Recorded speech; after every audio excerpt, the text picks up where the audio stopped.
प्यारे बच्चों, अज आपां डॉक्टर करतार सिंह सूरी द्वारा लिखी हुई कहानी चंदोआ बारे पढ़ांगे। कहानी तो पहलां कहानी के राइटर डॉक्टर करतार सिंह सूरी,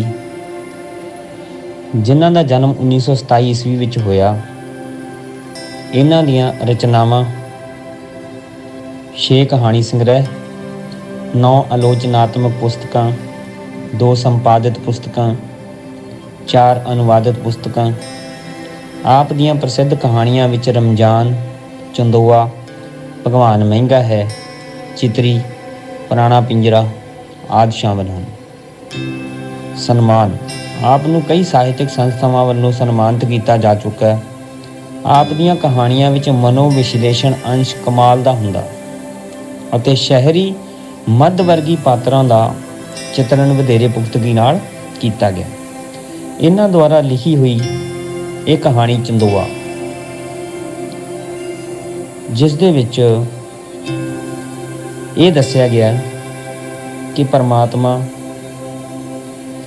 ਸਾਡੇ ਕੋਲੋਂ ਰੁਪਏ ਪੈਸੇ ਨਹੀਂ ਮੰਗਦਾ, ਸਾਡੇ ਵੱਲੋਂ ਸੱਚੀ ਸ਼ਰਧਾ ਅਤੇ ਪਿਆਰ, ਸਾਡੀ ਉਸ ਪਰਮਾਤਮਾ ਦੇ ਪ੍ਰਤੀ ਸੱਚੀ ਸ਼ਰਧਾ ਹੋਣੀ ਚਾਹੀਦੀ ਹੈ। ਇਸ ਕਹਾਣੀ ਦੇ ਵਿੱਚ ਦੋਵੇਂ ਪਤੀ ਪਤਨੀ ਰੇਲ ਦਾ ਸਫ਼ਰ ਕਰ ਰਹੇ ਸਨ। ਕਹਾਣੀ ਦੇ ਮੁੱਖ ਪਾਤਰ ਜਿਉਣ ਸਿੰਘ ਅਤੇ ਇੰਦਰ ਕੌਰ, ਉਹ ਸਫ਼ਰ ਕਰ ਰਹੇ ਹੈ। ਜਿਉਣ ਸਿੰਘ ਬਾਰੀ ਦੀ ਫੱਟੀ ਨਾਲ ਢਾਸਣਾ ਲਾਈ ਉਂਘ ਰਿਹਾ ਸੀ। ਢਾਸਣਾ ਹੁੰਦਾ ਢੋਲ ਲਗਾ, ਬਾਰੀ ਦੀ ਫੱਟੀ ਦੇ ਨਾਲ ਉਸਦਾ ਢੋਲ ਲਗਾਇਆ ਹੋਇਆ ਸੀ ਤੇ ਨੀਂਦ ਦੇ ਵਿੱਚ ਸੀ ਤੇ ਉਸਦੀ ਘਰਵਾਲੀ ਸਾਹਮਣੇ ਸੀਟ ਤੇ ਬੈਠੀ ਕਾਕੇ ਨੂੰ ਦੁੱਧ ਚੰਗਾ ਰਹੀ ਸੀ। ਕਾਕੇ ਤੋਂ ਵੱਡੀਆਂ ਦੋਵੇਂ ਕੁੜੀਆਂ ਉਸਦੇ ਨਾਲ ਗੁੱਛਾ ਮੁੱਛਾ ਹੋਈਆਂ ਸੁੱਤੀਆਂ ਹੋਈਆਂ ਸਨ, ਜਿਵੇਂ ਉਹਨਾਂ ਨੂੰ ਠੰਡ ਲੱਗ ਰਹੀ ਹੋਵੇ। ਵੀ ਜਿਵੇਂ ਵਿਅਕਤੀ ਨੂੰ ਠੰਡ ਲੱਗਦੀ ਹੁੰਦੀ ਹੈ, ਉਹ ਇਕੱਠਾ ਜਿਹਾ ਹੋ ਕੇ ਪੈ ਜਾਂਦਾ ਹੈ। ਦੋਵੇਂ ਕੁੜੀਆਂ ਗੁੱਛਾ ਮੁੱਛਾ ਹੋਈਆਂ ਸੁੱਤੀਆਂ ਸੀ। ਵੀ ਸਿਆਲ ਦੀ ਰੁੱਤ ਸੀ। ਉਸਦੀ ਪਤਨੀ ਨੇ ਉਸਦੇ ਜੇਬ ਵੱਲ ਹੱਥ ਵਧਾਉਂਦਿਆਂ ਕਿਹਾ, ਕਰੋ ਨਾ ਉਰਾਂ ਬਟੂਆ। ਵੀ ਜਦੋਂ ਉਹ ਨੀਂਦ ਦੇ ਵਿੱਚ ਸੀ, ਉਂਘ ਰਿਹਾ ਸੀ, ਬਾਰੀ ਦੀ ਫੱਟੀ ਨਾਲ ਢਾਸਣਾ ਲਾਈ, ਤਾਂ ਇਸ ਨੇ ਉਸਦੀ ਪਤਨੀ ਨੇ ਸਾਹਮਣੇ ਬੈਠਿਆਂ ਉਸਦੀ ਜੇਬ ਦੇ ਵੱਲ ਹੱਥ ਵਧਾਇਆ ਅਤੇ ਬਟੂਆ ਕੱਢਣ ਲੱਗਿਆਂ ਕਿਹਾ, ਕਰੋ ਨਾ ਉਰਾਂ ਬਟੂਆ। ਇੰਦਰ ਕੌਰ ਨੇ ਉਸਦੀ ਬਾਹਰਲੀ ਜੇਬ ਵਿੱਚੋਂ ਬਟੂਆ ਖਿੱਚ ਲਿਆ। ਇੰਦਰ ਕੌਰ ਦੀ ਆਵਾਜ਼, ਇੱਕ ਤਾਂ ਜਦੋਂ ਉਹ ਬੋਲੀ ਉਸਦੀ ਆਵਾਜ਼ ਦੇ ਨਾਲ, ਤੇ ਨਾਲੇ ਉਸਦੀਆਂ ਉਂਗਲੀਆਂ ਦੀ ਛੋਹ ਨੇ। ਵੀ ਉਹ ਨੀਂਦ ਦੇ ਵਿੱਚ ਉਂਘ ਰਿਹਾ ਸੀ। ਜਦੋਂ ਇਸ ਨੇ ਉਸਦੀ ਜੇਬ ਦੇ ਵਿੱਚੋਂ ਬਟੂਆ ਕੱਢਿਆ, ਇੱਕ ਤਾਂ ਆਵਾਜ਼ ਆਈ ਤੇ ਇੱਕ ਬਟੂਆ ਕੱਢਣ ਵੇਲੇ ਉਸਦੀਆਂ ਉਂਗਲਾਂ ਨੇ ਛੋਹਿਆ ਤਾਂ ਜਿਉਣ ਸਿੰਘ ਨੂੰ ਜਾਗ ਆ ਗਈ। ਸ਼ਾਇਦ ਇਸ ਵੇਲੇ ਉਹ ਝਪਕੀ ਦੇ ਉੱਡਣ ਖਟੋਲੇ ਤੇ ਚੜ੍ਹਿਆ। ਝਪਕੀ ਹੁੰਦੀ ਹੈ ਜੋ ਥੋੜ੍ਹੇ ਸਮੇਂ ਦੇ ਲਈ ਆਈ ਹੋਈ ਨੀਂਦ ਹੈ। ਠੀਕ ਹੈ, ਥੋੜ੍ਹੇ ਸਮੇਂ ਦੇ ਲਈ ਆਰਾਮ ਕਰਨ ਲਈ ਨਹੀਂ ਹੋਈ ਨੀਂਦ। ਉੱਡਣ ਖਟੋਲਾ ਹੁੰਦਾ ਪਰੀਆਂ ਦਾ ਰੱਥ। ਉੱਡਣ ਖਟੋਲੇ ਤੇ ਚੜ੍ਹਿਆ ਰੇਲ ਨਾਲੋਂ ਵੀ ਪਹਿਲਾਂ ਗੁਰੂ ਕੀ ਨਗਰੀ ਜਾ ਪਹੁੰਚਿਆ ਸੀ, ਜਿਸ ਦੇ ਦਰਸ਼ਨਾਂ ਲਈ ਉਹ ਤੇ ਉਸਦੀ ਪਤਨੀ ਕਈਆਂ ਸਾਲਾਂ ਤੋਂ ਤਰਸਦੇ ਰਹੇ ਸਨ। ਹੁਣ ਕਾਰਨ ਕਿਉਂ? ਇੱਥੇ ਇੱਕ ਗੱਲ ਹੋਰ ਵਰਣਨਯੋਗ ਹੈ ਵੀ ਜਦੋਂ ਜਿਹੜੀ ਚੀਜ਼ ਦੇ ਲਈ ਸਾਡੇ ਮਨ ਦੇ ਵਿੱਚ ਇੱਛਾ ਹੋਵੇ ਪਰ ਅਸੀਂ ਉਹ ਚੀਜ਼ ਪ੍ਰਾਪਤ ਨਾ ਕਰ ਸਕੀਏ। ਜਿਵੇਂ ਸਾਡੇ ਮਨ ਦੇ ਵਿੱਚ ਹੋਵੇ ਵੀ ਅਸੀਂ ਦਰਸ਼ਨ ਕਰਨ ਜਾਣਾ, ਪਰ ਉਹ ਸਾਡੇ ਕੋਲ ਰੁਪਏ ਪੈਸੇ ਨਾ ਹੋਣ ਕਰਕੇ, ਜਾਂ ਰੁਪਇਆ ਪੈਸਾ ਹੋਵੇ ਬਟ ਸਮਾਂ ਨਾ ਹੋਵੇ ਸਾਡੇ ਕੋਲ, ਔਰ ਉਸ ਦੇ ਲਈ ਸਾਡੇ ਮਨ ਦੇ ਵਿੱਚ ਕਿਉਰਿਓਸਿਟੀ ਹੋਰ ਵੱਧ ਜਾਂਦੀ ਵੀ ਅਸੀਂ ਜਾਣਾ ਉੱਥੇ। ਹੁਣ ਇਸ ਤਰ੍ਹਾਂ ਕੀ ਹੁੰਦਾ ਹੈ, ਜਦੋਂ ਅਸੀਂ ਕਦੇ ਵੀ ਥੋੜ੍ਹੇ ਸਮੇਂ ਦੇ ਲਈ ਆਰਾਮ ਕਰਦੇ ਹਾਂ ਤਾਂ ਅਸੀਂ ਖਿਆਲਾਂ ਦੇ ਵਿੱਚ ਹੀ ਉਸ ਜਗ੍ਹਾ 'ਤੇ ਆਪਣੇ ਆਪ ਨੂੰ ਮਹਿਸੂਸ ਕਰਦੇ ਹਾਂ, ਕਿਉਂਕਿ ਸਾਡੇ ਮਨ ਦੇ ਵਿੱਚ ਇਹ ਗੱਲ ਬਹੁਤ ਦੇਰ ਦਾ ਖਿਆਲ ਆਇਆ ਵਾ ਹੁੰਦਾ ਵੀ ਅਸੀਂ ਉਸ ਜਗ੍ਹਾ 'ਤੇ ਜਾਣਾ। ਸਾਡਾ ਦਿਮਾਗ ਉਸ ਪਾਸੇ ਵੱਲ ਨੂੰ ਹੋਇਆ ਵਾ ਹੁੰਦਾ ਫਿਰ ਥੋੜ੍ਹੀ ਦੇਰ ਦੇ ਲਈ, ਚਾਹੇ ਜ਼ਿਆਦਾ ਦੇਰ ਦੇ ਲਈ, ਜਦੋਂ ਵੀ ਅਸੀਂ ਸੋਈਏ, ਅਸੀਂ ਆਪਣੇ ਸੁਪਨਿਆਂ ਦੇ ਵਿੱਚ ਵੀ ਜਾਂ ਆਪਣੇ ਸੋਚ ਦੇ ਮੁਤਾਬਕ ਵੀ ਅਸੀਂ ਆਪਣੇ ਆਪ ਨੂੰ ਉਸ ਪਲੇਸ 'ਤੇ ਖੜਾ ਮਹਿਸੂਸ ਕਰਦੇ ਹਾਂ। ਤਾਂ ਇਹ ਪਰਿਵਾਰ ਆ ਜਿਹੜਾ ਕਈਆਂ ਸਾਲਾਂ ਤੋਂ ਤਰਸ ਰਿਹਾ ਸੀ ਗੁਰੂ ਦੇ ਦਰਸ਼ਨਾਂ ਦੇ ਲਈ ਜਾਣ ਨੂੰ। ਜੌਨ ਸਿੰਘ ਰੇਲਵੇ ਇੰਜਨ ਦਾ ਫਾਇਰਮੈਨ ਰੇਲਵੇ ਡਿਪਾਰਟਮੈਂਟ ਦੇ ਵਿੱਚ ਰੇਲਵੇ ਮੁਲਾਜ਼ਮ ਹੋਣ ਕਰਕੇ ਭਾਵੇਂ ਉਸ ਨੂੰ ਆਉਣ ਜਾਣ ਦਾ ਪਾਸ ਮਿਲ ਸਕਦਾ ਸੀ। ਹੁਣ ਇਹਨਾਂ ਦੇ ਲੇਟ ਹੋਣ ਦਾ ਕਾਰਨ ਕੀ ਹੈ, ਤਰਸਣ ਦਾ ਕਾਰਨ ਕੀ ਹੈ, ਕਿਉਂ ਨਹੀਂ ਜਾ ਸਕੇ ਦਰਬਾਰ ਸਾਹਿਬ? ਉਹ ਕਹਿੰਦੇ ਚਾਹੇ ਵੀ ਰੇਲਵੇ ਮੁਲਾਜ਼ਮ ਸੀ, ਮੁਲਾਜ਼ਮਾਂ ਨੂੰ ਆਉਣ ਜਾਣ ਦਾ ਜਿਹੜਾ ਪਾਸ ਆ ਉਹ ਮਿਲਿਆ ਵਾ ਹੁੰਦਾ, ਫ੍ਰੀ ਆ ਜਾ ਸਕਦੇ ਆ, ਪਰ ਤਾਂ ਵੀ ਉਸਦੇ ਰਸਤੇ ਵਿੱਚ ਇੱਕ ਮੁਸ਼ਕਲ ਆ ਬਣੀ ਸੀ। ਉਹ ਕਿਹੜੀ ਮੁਸ਼ਕਲ ਸੀ ਜਿਸ ਲਈ ਉਸਦਾ ਅੰਮ੍ਰਿਤਸਰ ਜਾਣਾ ਪਛਾਂ ਪੈਂਦਾ ਗਿਆ? ਕਿਹੜੀ ਮੁਸ਼ਕਲ ਸੀ ਉਹ? ਇਹ ਸੀ ਉਹਨਾਂ ਦੀ ਸੁਖਣਾ, ਜਿਹੜੀ ਉਸਨੇ ਸੁਖੀ ਸੀ।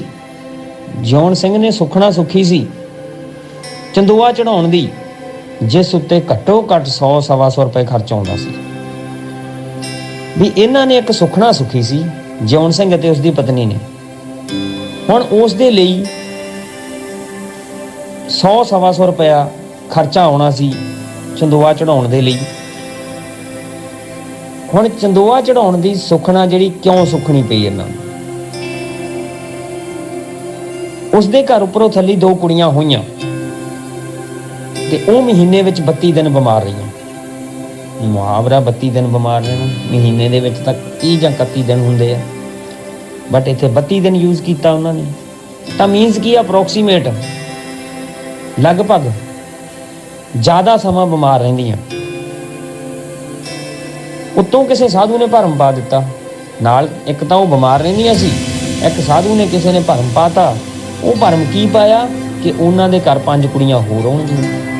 ਹੁਣ 2 ਕੁੜੀਆਂ ਤਾਂ ਪਹਿਲਾਂ ਹੀ ਆ ਤੇ 5 ਕੁੜੀਆਂ ਹੋਰ ਹੋਣਗੀਆਂ।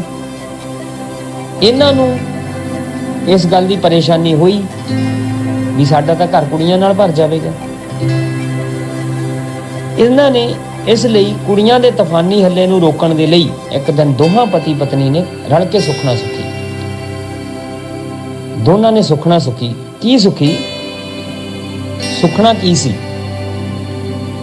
ਜੇ ਉਹਨਾਂ ਦੇ ਘਰ ਪੁੱਤਰ ਹੋ ਪਵੇ ਤਾਂ ਉਹ ਗੁਰੂ ਬਾਬੇ ਦੇ ਦਰਬਾਰ ਅੰਮ੍ਰਿਤਸਰ ਵਿੱਚ ਸੁੱਚਾ ਚੰਦੋਆ ਚੜਾਉਣਾ। ਸੁਖਣਾ ਕੀ ਸੁਖੀ ਗਈ? ਗੁਰੂ ਬਾਬੇ ਦੇ ਦਰਬਾਰ ਚੰਦੋਆ ਚੜਾਉਣ ਦੀ।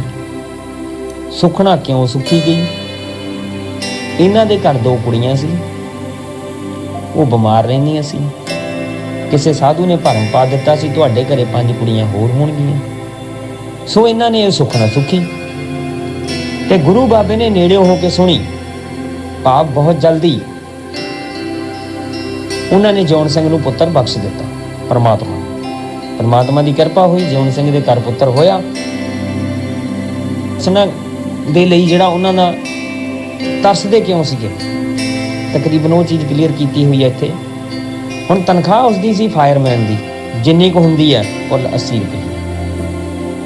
80 ਰੁਪਏ ਤਨਖਾਹ ਸੀ, ਜਿਸ ਨਾਲ ਮਸੇ ਮਰ ਕੇ 4-5 ਜੀਆਂ ਦਾ ਲੂਣ ਤੇਲ ਹੀ ਪੂਰਾ ਹੁੰਦਾ ਸੀ। ਲੂਣ ਤੇਲ ਪੂਰਾ ਹੋਣਾ ਮੁਸ਼ਕਲ ਨਾਲ ਗੁਜ਼ਾਰਾ ਹੋਣਾ। ਇੱਕ ਮਹੀਨੇ ਜੇ 5-7 ਬਚ ਜਾਂਦੇ, ਵੀ ਜੇਕਰ 80 ਰੁਪਈਆਂ ਦੇ ਵਿੱਚੋਂ 5-7 ਰੁਪਏ ਬਚ ਵੀ ਜਾਂਦੇ ਸੀ ਤਾਂ ਦੂਜੇ ਮਹੀਨੇ ਅਚਾਨਕ ਕੋਈ ਐਸੀ ਤੋੜ ਆ ਬਣਦੀ, ਕੋਈ ਹੋਰ ਕਮੀ ਆ ਜਾਣੀ ਤੋੜ, ਤੇ 10-5 ਦਾ ਉਲਟਾ ਕਰਜ਼ਾ ਚੜ ਜਾਂਦਾ। ਇੱਕ ਮਹੀਨੇ 5-7 ਜੇ ਬਚੇ ਆ, ਦੂਜੇ ਮਹੀਨੇ ਉਹ ਕਹਿੰਦੇ 5-7 ਦਾ ਕਰਜ਼ਾ ਚੜ ਜਾਂਦਾ ਸੀ। ਕੋਈ ਇਹੋ ਜਿਹੀ ਜ਼ਰੂਰਤ ਆ ਪੈਣੀ,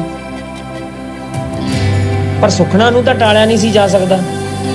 ਵੀ ਜਿਹੜੀ ਉਹਨਾਂ ਨੇ ਸੁਖਣਾ ਸੁਖੀ ਹੋਈ ਸੀ, ਸੁਖਣਾ ਨੂੰ ਟਾਲ ਨਹੀਂ ਸੀ ਸਕਦੇ। ਇਹ ਤਾਂ ਹਰ ਹੀਲੇ ਹਰ ਹਾਲਤ ਦੇ ਵਿੱਚ ਦੇਣੀ ਹੀ ਸੀ। ਜਦੋਂ ਪਿਛਲੇ ਮਹੀਨੇ ਬੱਚੇ ਨੂੰ ਕਾਕੜਾ ਲਾਕੜਾ ਨਿਕਲ ਆਇਆ, ਜਦੋਂ ਬੱਚਾ ਬਿਮਾਰ ਹੋ ਗਿਆ, ਦੋਹਾਂ ਦੀ ਖਾਣੇ ਹੋ ਗਈ, ਘਬਰਾ ਗਏ। ਭਾਵੇਂ ਗੁਰੂ ਬਾਬੇ ਦੀ ਕਰੋਪੀ ਦਾ ਫਲ ਹੋਵੇ, ਸੋਚਣ ਲੱਗੇ ਬੱਚਾ ਬਿਮਾਰ ਹੋ ਗਿਆ। ਵੀ ਸ਼ਾਇਦ ਇਹ ਗੁਰੂ ਬਾਬੇ ਦੀ ਕਰੋਪੀ ਹੈ। ਇਹ ਸ਼ਬਦ ਇਹਨਾਂ ਦੇ ਮਨ 'ਚ ਕਿਉਂ ਆਏ? ਕਿਉਂਕਿ ਇਹਨਾਂ ਨੇ ਇਹ ਸੁਖਣਾ ਸੁਖੀ ਸੀ ਵੀ ਜੇਕਰ ਸਾਡੇ ਘਰ ਦੇ ਵਿੱਚ ਪੁੱਤਰ ਹੋਵੇ ਤਾਂ ਅਸੀਂ ਚੰਦੋਆ ਚੜਾਵਾਂਗੇ।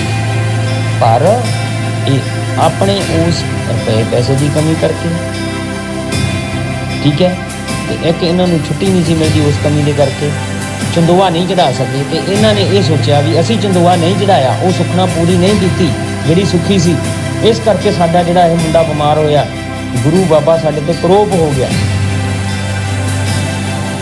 ਦੋਹਾਂ ਨੇ ਅਰਜ਼ੋਈਆਂ ਕੀਤੀਆਂ, ਫਿਰ ਹੱਥ ਜੋੜ ਜੋੜ ਬੇਨਤੀਆਂ ਕੀਤੀਆਂ, ਅਰਦਾਸਾਂ ਕੀਤੀਆਂ। ਕੀ ਕਿਹਾ? ਹੇ ਸੱਚਾ ਪਾਤਸ਼ਾਹ, ਹੁਣ ਫਿਰ ਅਰਦਾਸ ਕਰਨ ਲੱਗੇ ਆ ਕਿ ਜੇ ਮਿਹਰ ਕਰਕੇ ਦਿੱਤਾ ਹੀ, ਵੀ ਜੇ ਤੁਸੀਂ ਸਾਡੇ ਉੱਪਰ ਇਹ ਕਿਰਪਾ ਕਰਕੇ ਸਾਨੂੰ ਪੁੱਤਰ ਦਿੱਤਾ ਤਾਂ ਇਸ ਦਾ ਧਾਗਾ ਲੰਮਾ ਕਰ। ਧਾਗਾ ਲੰਮਾ ਕਰਨ ਤੋਂ ਭਾਵ ਕੀ ਹੈ? ਇਸ ਦੀ ਉਮਰ ਲੰਮੀ ਕਰੋ। ਵੀ ਜੇਕਰ ਤੁਸੀਂ ਸਾਡੇ ਤੇ ਕਿਰਪਾ ਕੀਤੀ, ਸਾਨੂੰ ਦਿੱਤਾ। ਹੁਣ ਇੱਕ ਪਹਿਲਾਂ ਸੁਖਣਾ ਸੁਖੀ ਵੀ ਇਸ ਦੇ ਜੇਕਰ ਸਾਡੇ ਘਰ ਪੁੱਤਰ ਹੋਵੇ ਤਾਂ ਅਸੀਂ ਚੰਦੋਆ ਚੜਾਵਾਂਗੇ। ਹੁਣ ਦੂਸਰੀ ਵਾਰੀ ਕੀ ਕਿਹਾ? ਵੀ ਅਸੀਂ ਇਸ ਦੇ ਰਾਜੀ ਹੋਣ ਦੇ 40 ਦਿਨਾਂ ਦੇ ਅੰਦਰ ਅੰਦਰ ਤੇਰੇ ਦਰਬਾਰ ਚੰਦੋਆ ਚੜਾਵਾਂਗੇ। ਤੁਹਾਡੇ ਦਰਬਾਰ, ਉਹ ਕਹਿੰਦੇ ਜਦੋਂ ਇਹ ਠੀਕ ਹੋ ਗਿਆ, ਠੀਕ ਹੋਣ ਤੋਂ 40 ਦਿਨਾਂ ਦੇ ਅੰਦਰ ਅੰਦਰ ਚੰਦੋਆ ਚੜਾਵਾਂਗੇ। ਪਹਿਲਾਂ ਸੁਖਣਾ ਸੁਖੀ ਸੀ, ਪੁੱਤਰ ਹੈ ਨਹੀਂ ਸੀ, ਪੁੱਤਰ ਹੋਵੇ ਚੰਦੋਆ ਚੜਾਵਾਂਗੇ। ਪੁੱਤਰ ਹੋ ਗਿਆ, ਚੰਦੋਆ ਚੜਾਉਣ ਨਹੀਂ ਜਾ ਸਕੇ, ਬੱਚਾ ਬਿਮਾਰ ਹੋ ਗਿਆ, ਫਿਰ ਅਰਦਾਸ ਕੀਤੀ। ਤੇ ਜੌਨ ਸਿੰਘ ਨੂੰ ਗੁਰੂ ਬਾਬੇ ਦੀ ਜ਼ਾਹਰਾ ਕਰਾਮਾਤ ਨਜ਼ਰ ਆਈ, ਸੁਪੱਟ ਕਰਾਮਾਤ ਦਿਸੀ, ਚਮਤਕਾਰ ਦਿਸਿਆ। ਜਦੋਂ ਉਸ ਦਾ ਕਾਕਾ 8 ਵਾਰੀ ਦੇ ਅੰਦਰ ਅੰਦਰ ਨਵਾਂ ਨਰੋਆ ਹੋ ਗਿਆ, ਉਹ 8 ਦਿਨਾਂ ਦੇ ਵਿੱਚ ਵਿੱਚ ਹੀ ਬੱਚਾ ਠੀਕ ਹੋ ਗਿਆ, ਨਵਾਂ ਨਰੋਆ ਭਾਵ ਤੰਦਰੁਸਤ ਹੋ ਗਿਆ। ਖੁਸ਼ੀ ਤੇ ਸ਼ਰਧਾ ਨਾਲ ਦੋਹਾਂ ਪਤੀ ਪਤਨੀ ਦੀਆਂ ਰੂਹਾਂ ਬਾਗੋ ਬਾਗ ਹੋ ਗਈ, ਬਹੁਤ ਖੁਸ਼ ਹੋਏ। ਪਰ ਅਗਲੇ ਸਵਾਲ ਨੇ ਉਹਨਾਂ ਦੀ ਖੁਸ਼ੀ ਨੂੰ ਕਿਰਕਰਾ ਕਰ ਦਿੱਤਾ। ਚੰਦੋਏ ਲਈ ਰੁਪਏ ਪੈਸੇ ਚਾਹੀਦੇ ਸੀ, ਸੁਖਣਾ ਪੂਰੀ ਕਰਨ ਦੇ ਲਈ ਜਾਣਾ ਸੀ। ਮੇਰਾ ਰੁਪਇਆਂ ਦਾ ਹੀ ਸਵਾਲ ਨਹੀਂ ਸੀ, ਇਦੋਂ ਵੀ ਵੱਡਾ ਸਵਾਲ ਸੀ ਛੁੱਟੀ ਦਾ। ਉਹ ਰੇਲਵੇ ਡਿਪਾਰਟਮੈਂਟ ਦੇ ਵਿੱਚ ਕੰਮ ਕਰਦਾ ਸੀ। ਹੁਣ ਰੁਪਇਆ ਤਾਂ ਚਲੋ ਕਹਿੰਦੇ ਜੇ ਮੰਗ ਤੰਗ ਕੇ ਸਾਰ ਵੀ ਲਵਾਂਗੇ, ਪਰ ਦੂਸਰਾ ਵੱਡਾ ਸਵਾਲ ਕੀ ਆਉਂਦਾ ਸੀ? ਛੁੱਟੀ। ਕਿਉਂਕਿ ਉਸਦੀ ਛੁੱਟੀ ਡਿਊ ਨਹੀਂ ਸੀ। ਕੁਝ ਸਾਲ ਦੀਆਂ ਛੁੱਟੀਆਂ ਇਹਨਾਂ ਨੂੰ ਮਿਲਦੀਆਂ ਹੈਗੀਆਂ, ਉਹਨਾਂ ਛੁੱਟੀਆਂ ਦੇ ਵਿੱਚ ਕੋਈ ਵੀ ਛੁੱਟੀ ਬਾਕੀ ਨਹੀਂ ਸੀ ਬਚੀ, ਡਿਊ ਹੈ ਨਹੀਂ ਸੀ ਛੁੱਟੀ ਕੋਈ। ਹੁਣ ਛੁੱਟੀਆਂ ਕਿਵੇਂ ਖਤਮ ਹੁੰਦੀਆਂ ਸੀ ਇਸ ਦੀਆਂ? ਕਦੀ ਬੱਚਿਆਂ ਦੀ ਬਿਮਾਰੀ ਕਰਕੇ, ਜੋ ਬੱਚਾ ਬਿਮਾਰ ਹੋ ਗਿਆ ਛੁੱਟੀ ਕਰਨੀ ਪੈ ਗਈ। ਕਦੀ ਰਿਸ਼ਤੇਦਾਰਾਂ ਦੇ ਮਰਨਿਆਂ ਪਰਨਿਆਂ ਤੇ ਜਾਣ ਦੇ ਲਈ, ਵੀ ਕਦੇ ਕੋਈ ਰਿਸ਼ਤੇਦਾਰੀ ਦੇ ਵਿੱਚ ਮਰਗ ਹੋ ਗਈ ਆ, ਉੱਥੇ ਜਾਣਾ ਪੈਣਾ, ਫਿਰ ਛੁੱਟੀ ਲੈਣੀ ਪੈਂਦੀ। ਤੇ ਕਦੀ ਲਗਾਤਾਰ ਰਾਤ ਦੀ ਡਿਊਟੀ ਦੇ ਨੀਂਦੇ ਕੱਟ ਕੇ, ਵੀ ਸਾਰੀ ਰਾਤ ਜਦੋਂ ਡਿਊਟੀ ਦਿੰਦਾ ਸੀ ਤਾਂ ਬਿਮਾਰ ਵੀ ਹੋ ਜਾਂਦਾ ਸੀ। ਕਿਤੇ ਬੱਚੇ ਬਿਮਾਰ ਹੋ ਜਾਣੇ, ਕਿਤੇ ਮਰਨਿਆਂ ਪਰਨਿਆਂ ਤੇ ਜਾਣਾ, ਕਦੇ ਆਪ ਬਿਮਾਰ ਹੋ ਜਾਣਾ, ਜਿਸ ਕਰਕੇ ਇਸ ਦੀਆਂ ਜਿਹੜੀਆਂ ਇਹਨਾਂ ਖਾਤਿਆਂ ਦੇ ਵਿੱਚ ਸਾਰੀਆਂ ਛੁੱਟੀਆਂ ਲੇਖੇ ਲੱਗ ਗਈਆਂ। ਜੋ ਵੀ ਸਾਲ ਦੀਆਂ ਇਹਨਾਂ ਨੂੰ ਛੁੱਟੀਆਂ ਮਿਲਦੀਆਂ, ਉਹ ਛੁੱਟੀਆਂ ਉਹ ਕਹਿੰਦੇ ਵੀ ਇਹਨਾਂ ਦੀਆਂ ਇਸ ਖਾਤੇ ਦੇ ਵਿੱਚ ਖਤਮ ਹੋ ਗਈਆਂ। ਬੱਚਾ ਬਿਮਾਰ ਹੋ ਗਿਆ, ਆਪ ਬਿਮਾਰ ਹੋ ਗਿਆ, ਕਿਤੇ ਇੱਧਰ ਉੱਧਰ ਰਿਸ਼ਤੇਦਾਰੀਆਂ ਦੇ ਵਿੱਚ ਜਾਣਾ ਪੈ ਗਿਆ ਖੁਸ਼ੀ ਗਮੀ ਦੇ ਮੌਕੇ ਤੇ, ਤਾਂ ਇਹਨਾਂ ਦੀਆਂ ਛੁੱਟੀਆਂ ਸੀ ਜਿਹੜੀਆਂ ਇਸ ਕਰਕੇ ਉਹ ਖਤਮ ਹੋਈਆਂ ਸੀ। ਬੜੀ ਹਫੜਾ ਦਫੜੀ ਮੱਚੀ। ਹੁਣ ਹਫੜਾ ਦਫੜੀ ਕਿਸ ਕੰਮ ਦੇ ਲਈ ਮੱਚੀ? ਛੁੱਟੀ ਲੈਣ ਦੇ ਲਈ।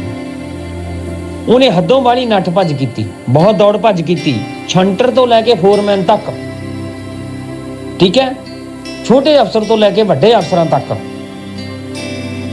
ਬਹੁਤ ਖੁਸ਼ਾਮਦਾਂ ਕੀਤੀਆਂ ਇਸਨੇ, ਝੂਠੀਆਂ ਤਾਰੀਫਾਂ ਕਰਨੀਆਂ, ਚਾਪਲੂਸੀਆਂ ਕੀਤੀਆਂ। ਵੀ ਕਿਵੇਂ ਉਸ ਨੂੰ ਬਹੁਤੀ ਨਹੀਂ ਤਾਂ 1 ਹਫ਼ਤੇ ਦੀ ਛੁੱਟੀ ਤਾਂ ਮਿਲ ਜਾਵੇ। 1 ਹਫ਼ਤੇ ਦੀ ਛੁੱਟੀ ਦੀ ਡਿਮਾਂਡ ਕੀਤੀ ਹੋਈ ਸੀ ਇਸਨੇ, ਤਾਂ ਮਸਾਂ ਕਿਤੇ ਜਾ ਕੇ ਉਸਨੂੰ 5 ਦਿਨਾਂ ਦੀ ਛੁੱਟੀ ਮਿਲੀ। ਛੁੱਟੀ ਕਿਸ ਕੰਮ ਦੇ ਲਈ ਮੰਗੀ ਗਈ? ਚੰਦੋਆ ਚੜਾਉਣ ਦੇ ਲਈ, ਗੁਰੂ ਦੇ ਦਰਬਾਰ ਜਾਣਾ ਸੀ। ਕਿੰਨੇ ਦਿਨਾਂ ਦੀ ਛੁੱਟੀ ਮੰਗੀ ਗਈ? 1 ਹਫ਼ਤੇ ਦੇ ਲਈ। ਕਿੰਨੀ ਛੁੱਟੀ ਮਿਲੀ? 5 ਦਿਨਾਂ ਦੀ। ਹੁਣ ਬਾਕੀ ਸਵਾਲ ਰਹਿ ਗਿਆ ਰੁਪਈਆਂ ਦਾ। ਛੁੱਟੀ ਦਾ ਮਸਲਾ ਹੱਲ ਹੋ ਗਿਆ।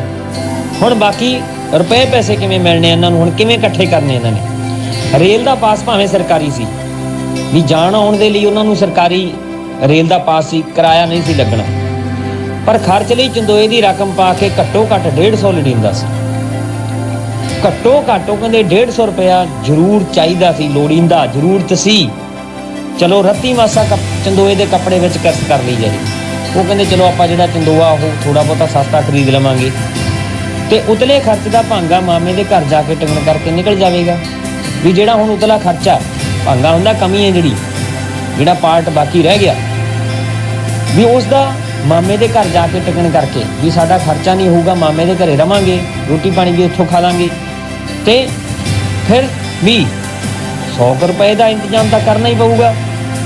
ਤੇ ਇਸ ਰਕਮ ਲਈ ਜਿਉਣ ਸਿੰਘ ਨੇ ਕੋਈ ਹੀਲਾ ਬਾਕੀ ਨਾ ਛੱਡਿਆ, ਹਰ ਹੀਲਾ, ਕੋਈ ਕੋਸ਼ਿਸ਼, ਯਤਨ ਬਾਕੀ ਨਾ ਛੱਡਿਆ। ਉਸਦੇ ਸਾਥੀ ਮਜ਼ਦੂਰ ਵੀ ਵਿਚਾਰੇ ਉਸ ਵਰਗੇ ਨੰਗ ਸੀ ਵੀ ਜਿਹੜੇ ਨਾਲ ਦੇ ਹੋਰ ਕੰਮ ਕਰਨ ਵਾਲੇ, ਉਹਨਾਂ ਦੀ ਵੀ ਤਾਂ ਇੰਨੀ ਕੀ ਤਨਖਾਹ ਹੋਵੇਗੀ, ਉਹ ਵੀ ਮੁਸ਼ਕਿਲ ਨਾਲ ਹੀ ਗੁਜ਼ਾਰਾ ਕਰਦੇ ਹੋਣਗੇ। ਉਹਨਾਂ ਕੋਲ ਵੀ ਰੁਪਏ ਪੈਸੇ ਹੈ ਨਹੀਂ ਸੀ, ਪਰ ਫਿਰ ਵੀ ਜਿੰਨਾ ਕਿਸੇ ਤੋਂ ਸਰਿਆ ਉਹਨਾਂ ਨੇ ਉਸ ਨੂੰ ਦਿੱਤਾ। ਵੀ ਚਲੋ 5-7 ਰੁਪਏ ਜਦੋਂ ਵੀ ਜਿਸ ਦੇ ਕੋਲ ਸੀ ਤਾਂ ਉਹਨਾਂ ਨੇ ਆਪਣੀ ਉਹਦੀ ਮਦਦ ਕਰਨ ਦੇ ਲਈ, ਤਾਂ ਕਿਤੇ ਮਸੇ 50 ਰੁਪਏ ਉਹਨਾਂ ਦੇ ਕੋਲ ਜੁੜ ਗਏ। ਅੰਮ੍ਰਿਤਸਰ ਦੀ ਯਾਤਰਾ ਨੂੰ ਤਾਂ ਲਮਕਾਇਆ ਨਹੀਂ ਸੀ ਜਾ ਸਕਦਾ। ਹੁਣ ਨਹੀਂ ਉਹ ਕਹਿੰਦੇ ਯਾਤਰਾ ਨੂੰ ਲਮਕਾ ਸਕਦੇ ਸੀ ਅਸੀਂ, ਜਦ ਕਿ ਕਾਕੇ ਨੂੰ ਰਾਜੀ ਹੋਇਆ ਮਹੀਨੇ ਤੋਂ ਜ਼ਿਆਦਾ ਹੋ ਗਿਆ ਸੀ। ਤੁਹਾਨੂੰ ਯਾਦ ਹੋਵੇਗਾ, ਤੁਹਾਨੂੰ ਪਹਿਲਾਂ ਜਦੋਂ ਮੈਂ ਪੜ੍ਹ ਕੇ ਦੱਸਿਆ, ਇਹਦੇ 'ਚ ਆਪਾਂ ਪੜ੍ਹਿਆ ਹੁਣੇ ਵੀ ਜਦੋਂ ਜੇਕਰ ਉਹ ਕਹਿੰਦੇ ਮੁੰਡਾ ਸਾਡਾ ਠੀਕ ਹੁੰਦਾ, ਠੀਕ ਹੋਣ ਤੋਂ 40 ਦਿਨਾਂ ਦੇ ਅੰਦਰ ਜਿੱਦਣ ਠੀਕ ਹੋਇਆ ਉਦੋਂ 40 ਦਿਨਾਂ ਦੇ ਵਿੱਚ ਅਸੀਂ ਸੁੱਚਾ ਚੰਦੋਆ ਚੜਾਵਾਂਗੇ। ਤੇ ਅੱਜ ਉਹ ਕਹਿੰਦੇ ਹੈਗੇ ਆ ਵੀ ਕਾਕੇ ਨੂੰ ਠੀਕ ਹੋਇਆ ਮਹੀਨੇ ਤੋਂ ਉੱਤੇ ਹੋ ਚੁੱਕਿਆ, ਇਹਦਾ ਮਤਲਬ 40 ਦਿਨਾਂ ਦੇ ਨੇੜੇ ਆਉਣ ਵਾਲੇ ਆ ਉਹ। ਤੇ ਜੇ 40ਵਾਂ ਦਿਨ ਟੱਪ ਗਿਆ ਤਾਂ ਨਾ ਜਾਣੇ ਗੁਰੂ ਬਾਬੇ ਦੇ ਦਰ ਤੋਂ ਬੇਮੁਖ ਹੋ ਕੇ ਕਿਹੜੇ ਕਸ਼ਟਾਂ ਦਾ ਮੂੰਹ ਦੇਖਣਾ ਪਵੇ, ਵੀ ਫੇਰ ਪਤਾ ਨਹੀਂ ਕਿਹੜੇ ਸਾਨੂੰ ਕਸ਼ਟ ਤਕਲੀਫਾਂ ਆਉਣਗੀਆਂ। ਅਖੀਰ ਜਦੋਂ ਹੋਰ ਪੈਸਿਆਂ ਲਈ ਕੋਈ ਰਾਹ ਨਾ ਸੁੱਝਿਆ ਤਾਂ ਜਿਉਣ ਸਿੰਘ ਨੇ ਸਲਾਹ ਕੀਤੀ ਕਿ ਅੰਮ੍ਰਿਤਸਰ ਵਾਲੇ ਮਾਮਾ ਜੀ ਕਿਹੜੀ ਮਰਜ਼ ਦੀ ਦੁਆ, ਵੀ ਕਿਹੜੇ ਮੌਕੇ ਕੰਮ ਆਉਣਗੇ, ਕਿਹੜੇ ਮਰਜ਼ ਦੀ ਦੁਆ, ਮਰਜ਼ ਵੀ ਕਿਹੜੀ ਬਿਮਾਰੀ ਦਾ ਇਲਾਜ, ਕਿਹੜੇ ਮਰੀਜ਼ ਦੇ ਲਈ। ਕੀ ਇੱਕ ਲੱਖਾਂਪਤੀ ਆਦਮੀ ਉਹਨਾਂ ਦੀ ਇੰਨੀ ਵੀ ਮਦਦ ਨਹੀਂ ਕਰੇਗਾ? ਜਿਉਣ ਸਿੰਘ ਦਾ ਮਾਮਾ ਲੱਖਾਂਪਤੀ ਸੀ, ਜਿਉਣ ਸਿੰਘ ਨੂੰ ਭਰੋਸਾ ਸੀ ਵੀ ਉਸਦਾ ਮਾਮਾ ਮਦਦ ਕਰੇਗਾ। ਤਾਂ ਹੁਣ ਅਖੀਰ ਤੇ ਜਿਉਣ ਸਿੰਘ ਨੇ ਆਪਣੇ ਮਾਮੇ ਉੱਪਰ ਆਸ ਰੱਖ ਲਈ ਕਿ ਉਹ ਸਾਡੀ ਮਦਦ ਕਰੇਗਾ। ਤੇ ਇਸ ਹੌਸਲੇ ਤੇ ਇਹ ਜੋੜਾ ਆਪਣੇ ਬਾਲ ਬੱਚੇ ਨੂੰ ਲੈ ਕੇ ਅੰਮ੍ਰਿਤਸਰ ਦੀ ਯਾਤਰਾ ਲਈ ਗੱਡੀ ਤੇ ਸਵਾਰ ਹੋਇਆ। ਪਹਿਲੇ ਪਹਿਰੇ ਦੇ ਵਿੱਚ ਗੱਡੀ ਦੇ ਵਿੱਚ ਬੈਠਿਆਂ ਦਾ ਦ੍ਰਿਸ਼ ਦਿਖਾਇਆ। ਉਸ ਤੋਂ ਬਾਅਦ ਦੇ ਵਿੱਚ ਉਹਨਾਂ ਦਾ ਉੱਥੇ ਜਾਣ ਦਾ ਕਾਰਨ ਕੀ ਹੈ, ਉਹਨਾਂ ਦੇ ਦਰਬਾਰ ਸਾਹਿਬ ਪਹੁੰਚਣ ਦੇ ਵਿੱਚ ਦੇਰੀ ਹੋਣ ਦਾ ਕਾਰਨ ਕੀ ਹੈ, ਉਹ ਸਾਰੀ ਚੀਜ਼ ਕਲੀਅਰ ਕਰਕੇ ਹੁਣ ਇਦੋਂ ਅੱਗੇ ਜਦੋਂ ਉਹਨਾਂ ਨੇ ਦੱਸਿਆ ਸੀ ਵੀ ਉਸਦੇ ਜੇਬ ਦੇ ਵਿੱਚੋਂ ਬਟੂਆ ਖਿੱਚਣ ਲੱਗਿਆ, ਉਸਦੀਆਂ ਉਂਗਲੀਆਂ ਦੀ ਸ਼ੋਅ ਨੇ ਜਿਉਣ ਸਿੰਘ ਨੂੰ ਜਗਾ ਦਿੱਤਾ। ਹੁਣ ਉਦੋਂ ਅੱਗੇ ਜਿਹੜੀ ਕਹਾਣੀ ਸ਼ੁਰੂ ਹੋਣ ਲੱਗੀ ਹੈ। ਅੱਖਾਂ ਖੁੱਲਣ ਤੇ ਜਿਉਣ ਸਿੰਘ ਨੇ ਤੱਕਿਆ। ਜਦੋਂ ਉਹਨੇ ਅੱਖਾਂ ਖੋਲੀਆਂ, ਬਟੂਆ ਕੱਢਣ ਲੱਗਿਆਂ ਤੋਂ ਜਾਗ ਪਿਆ ਸੀ। ਇੰਦਰ ਕੌਰ ਬਟੂਏ ਚੋਂ ਨੋਟ ਕੱਢ ਕੇ ਗਿਣ ਰਹੀ ਸੀ। ਹੁਣ ਉਹਨੂੰ ਨੋਟ ਕੱਢਦਿਆਂ ਨੂੰ ਗਿਣਦਿਆਂ ਹੋਇਆ ਵੇਖ ਕੇ ਕਹਿੰਦਾ, ਕੌਣ ਕਿਸ ਨੂੰ ਕਹਿੰਦਾ? ਜਿਉਣ ਸਿੰਘ ਇੰਦਰ ਕੌਰ ਨੂੰ ਕਹਿ ਰਿਹਾ, ਆਪਣੀ ਪਤਨੀ ਨੂੰ, ਕੀ ਘੜੀ ਮੁੜੀ ਫੋਲਣ ਬਹਿ ਜਾਨੀ ਹੈ ਬਟੂਏ ਨੂੰ, ਵੀ ਬਟੂਏ ਨੂੰ ਕਿਉਂ ਵਾਰ-ਵਾਰ ਫਰੋਲੀ ਜਾ ਰਹੀ ਹੈ ਤੂੰ? ਮਿੱਠਾ ਜਿਹਾ ਰੋਸ ਵੀ ਪ੍ਰਗਟ ਕੀਤਾ। ਕਿਤੇ ਵੱਧ ਜਾਣੇ ਨੇ ਘੜੀ ਮੁੜੀ, ਵੀ ਜਿੰਨੇ ਪੈਸੇ ਹੈ ਜੇਬ ਵਿੱਚ ਓਨੇ ਹੀ ਰਹਿਣੇ ਆ। ਇਹ ਕਿਤੇ ਗਿਣ ਨਾਲ, ਵਾਰ-ਵਾਰ ਗਿਣ ਦੇ ਨਾਲ ਵਧਣ ਨਹੀਂ ਲੱਗੇ। ਉਹ ਕਹਿੰਦੀ ਵੀ ਵੱਧ ਤਾਂ ਨਹੀਂ ਜਾਣੇ। ਇੰਦਰ ਕੌਰ ਥੋੜੀ ਜਿਹੀ ਬੇਵਸੀ, ਲਾਚਾਰੀ, ਮਜਬੂਰੀ ਤੇ ਕੁਝ ਸ਼ਰਮਿੰਦਗੀ ਦੇ ਭਾਵ ਚ ਬੋਲੀ, ਪਰ ਮੈਨੂੰ ਇਹ ਧੜਕੂ ਲੱਗਿਆ ਹੋਇਆ ਕਿ ਜੇ ਮਾਮੇ ਹੋਰਾਂ ਕੋਲੋਂ ਨਾ ਮਿਲੇ ਫਿਰ ਕੀ ਬਣੇਗਾ। ਅਸੀਂ ਮਾਮੇ ਉੱਪਰ ਆਸ ਰੱਖ ਕੇ ਚੰਦੋਆ ਚੜਾਉਣ ਲਈ ਚੱਲੇ ਆ, ਜੇਕਰ ਮਾਮੇ ਨੇ ਮਦਦ ਨਾ ਕੀਤੀ ਤਾਂ ਕੀ ਬਣੇਗਾ। ਇਹ ਉਸਦੇ ਮਨ ਦੇ ਵਿੱਚ ਡਰ ਸੀ, ਜਿਸ ਕਰਕੇ ਉਹ ਵਾਰ-ਵਾਰ ਪੈਸੇ ਕੱਢ ਕੇ ਗਿਣ ਰਹੀ ਸੀ ਬਟੂਏ ਦੇ ਵਿੱਚੋਂ।